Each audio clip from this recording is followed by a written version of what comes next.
He's like, Rick, you and I, we have something similar. I'm like, what's that, man? He goes, we like to take in strays.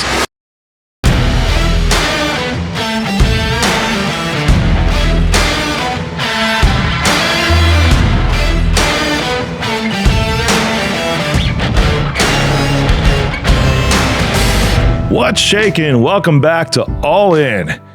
I'm excited to have you here today because this is going to be an episode that's going to help a lot of people. And that's why I'm also going to ask you to share this out with at least 3 people today, because today we're going to be talking about generosity and the right reasons to do something for someone else. Okay. And I'm going to tell you some stories around how I have viewed this a lot in my life, because I'm a really generous person and I have a huge heart and I love being able to do things for other people, because I feel that one of the reasons why I'm doing so well in life, financially, physically, mentally, is because I'm constantly giving to everybody else. This is just something, if you want to call it karma, the universe, whatever, it always circles back around to you. And that's the amazing part, because when you are able to do little things for other people, then it's like, hey, you're entrusted to do a lot more for a lot of people. It's pretty amazing how this cycle works, because then it's like you keep re-fulfilling yourself as far as your purpose, because the only reason we're on this planet is to help other people, is to be a society, is to be a culture, is to continue to move forward together with everybody in some sort of unity. And generosity plays a big role in that.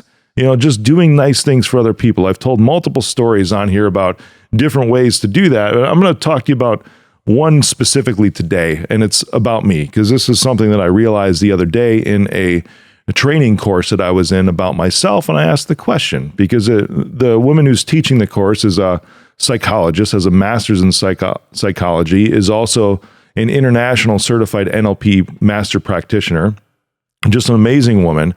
You know, she's trained some of the greatest people out there that have all these interventions and breakthroughs for people.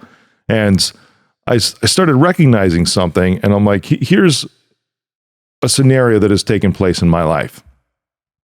As an employer, because I've been an employer for many, many years now, creating jobs, providing income for people, I would a lot of times choose people when I would ask, hey, what's your life story and all these things? And I would be compelled, and we'll talk about the meaning of that word compel in a bit, to do things for people that were not at a good place in life.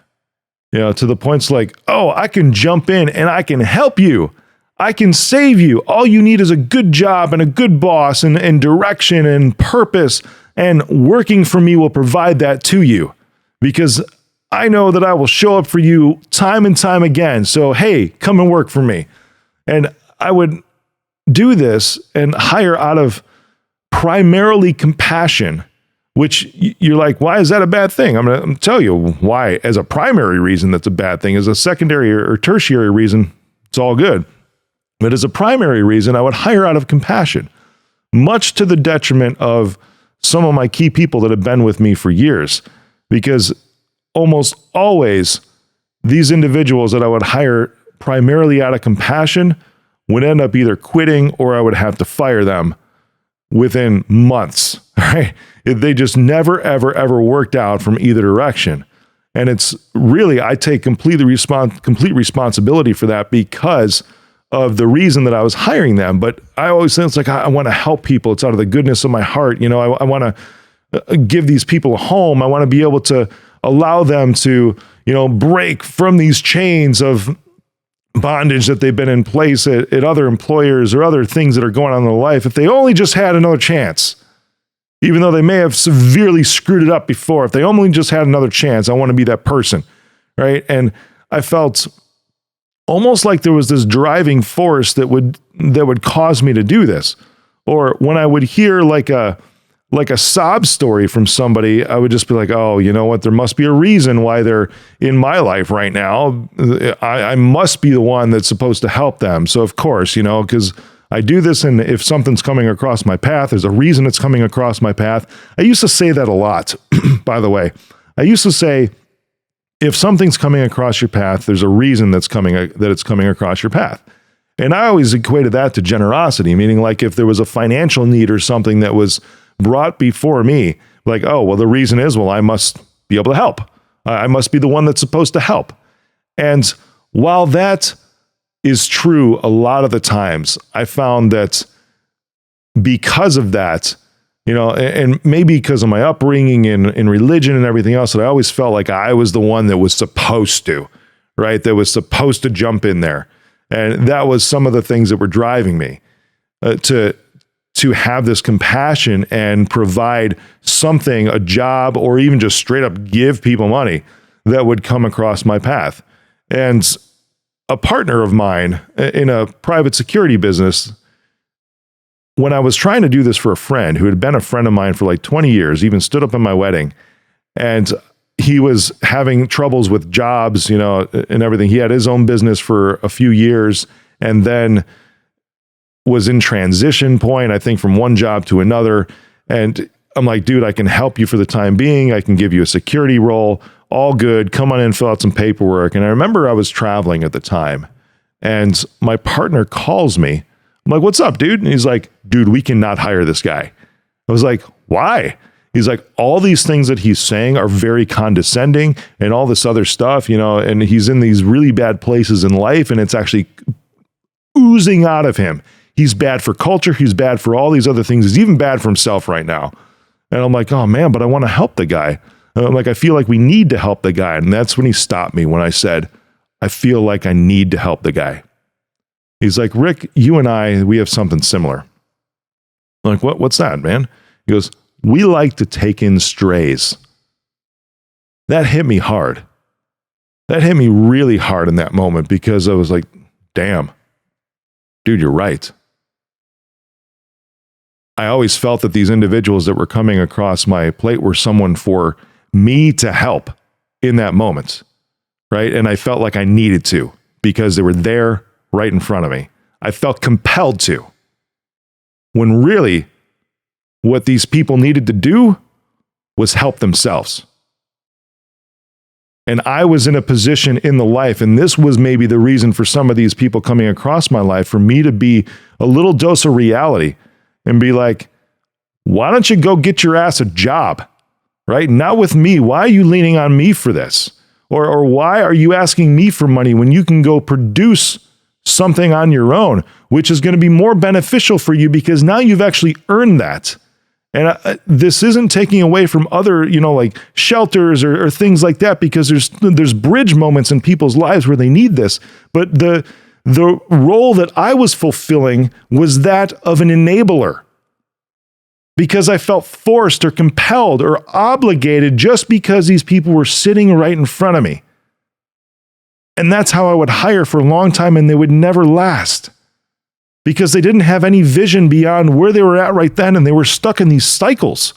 So where they would go from job to job to job, or never get past a certain income level, or never be able to really provide for their family, or never actually do anything for themselves, because they relied on all of the people like me in order to sustain their life. And they never put effort in themselves to actually help themselves. So I messed up, and I was hit hard in the face by my partner, who said, dude, we have big hearts and we like to take in strays. We cannot do that anymore. We will not do that anymore. I'm like, dude, you're right. See, my problem has always been, prior to this moment, now this was like 4 years ago now, prior to this moment, my problem was that I wanted to take people to the top who didn't even want to see me at the top, right? It was like begrudgingly being like, okay, I'm just going to take advantage of this dude from right now, because he's got stuff that I don't. I don't really want to see him there. I'd rather see him at my level. I'd rather see him suffering like me. But because he's got it, I can take something from him. And then I don't have to work as hard. I know that I can go get a handout from this dude or that woman that's over there, because they always do it. That's great. And they should. They should do it. And this is what I'm talking about, the being compelled or obligated or forced. When somebody says, says they should give me the money that they have just because I don't have it. Hello, socialism. Tax the rich to give to the poor. Being obligated or compelled to give your money to spread the wealth to somebody else is not what humans are supposed to do. It doesn't help anybody. Nobody.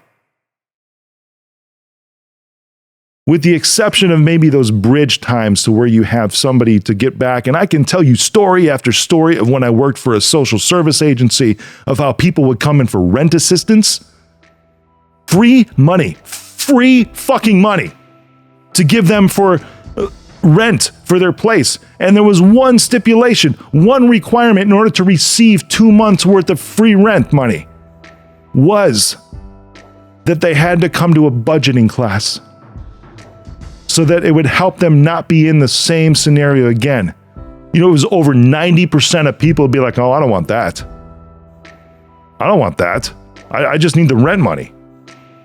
They didn't want to put the effort in themselves. All they wanted to do was take from the people that had the money because they felt entitled to whatever else was spreading around without actually having to earn it.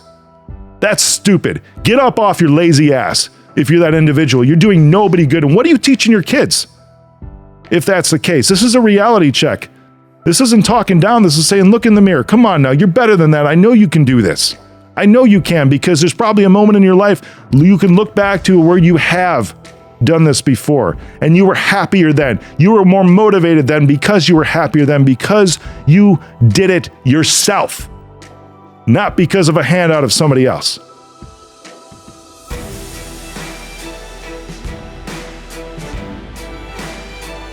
If you're like me and you've got a huge heart, keep helping people, keep helping people, keep helping people, because I'm not going to stop helping people. I will keep helping people. The form of that help will come in many different ways now, other than just handouts, because everybody needs to learn how to stand on their 2 feet, their own 2 feet, and learn for themselves. Otherwise, they're going to be in the same spot. So don't be an enabler like I was.